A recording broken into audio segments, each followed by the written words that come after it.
Hello everyone, welcome to my channel. वयाच्या 40 नंतर पोट वाढण्याची अनोखी कारणे आणि स्मार्ट उपाय. नमस्कार मित्र आणि मैत्रिणींनो. 40 नंतर हार्मोनल बदल किंवा मंदावलेले मेटाबॉलिझम यामुळे पोट वाढते हे आपण अनेकदा ऐकले आहे. पण तरीही डाएट करून किंवा रोज चालूनही तुमचे पोट कमी होत नाही का?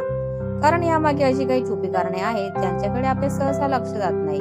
आजच्या व्हिडिओमध्ये आपण 40 नंतर पोट वाढण्याची अशी 5 वेगळी कारणे आणि त्यावरचे अतिशय सोपे पण स्मार्ट उपाय पाहणार आहोत. चला तर मग सुरू करूया. पोट वाढण्याची 5 छुपी कारणे. विसलर फॅट वाढणे.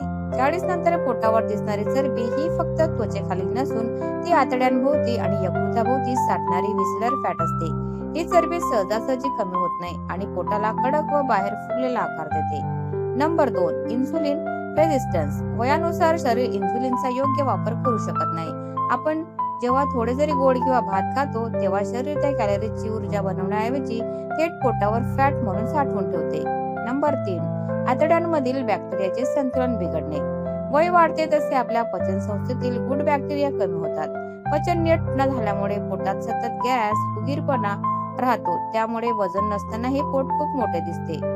नंबर 4. पेल्विक फ्लोर स्नायू कमकुवत होणे. बाळंतपणाने वयामुळे 40 नंतर पोटाच्या खालच्या भागाला आधार देणारे स्नायू ढिले पडतात. त्यामुळे पोट खाली घसरल्यासारखे दिसते. नंबर 5. इस्ट्रोजन आणि प्रोजेस्टेरॉन असंतुलन. फक्त इस्ट्रोजन कमी होणे एवढेच नाही तर प्रोजेस्टेरॉन आणि इस्ट्रोजनचे संतुलन बिघडल्याने शरीरात पाणी साठून राहणे, ज्यामुळे पोट फुगलेले वाटते. नवीन आणि प्रभावी स्मार्ट उपाय. आता नेहमीचे उपाय बाजूला ठेवून या छुप्या कारणांवर मात करण्यासाठी हे 5 नवीन बदल करून पहा. नंबर 1. Intermittent fasting. दिवसातील 16 तास उपवास आणि 8 तासांच्या वेळेतच जेवणे यामुळे शरीरातील इन्सुलिनची पातळी खाली येते आणि साठलेली विसलर फॅट जळण्यास सुरुवात होते.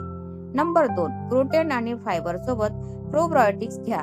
पोटातील गुड बॅक्टेरिया वाढवण्यासाठी दररोज ताक, दही, घरगुती लोणचे किंवा कांजी आहाराचा भाग बनवा. यामुळे पोटाचा फुगीरपणा अवघ्या काही दिवसात कमी होतो. नंबर 3. कॅपिलरी गाठ सुटणारे व्यायाम.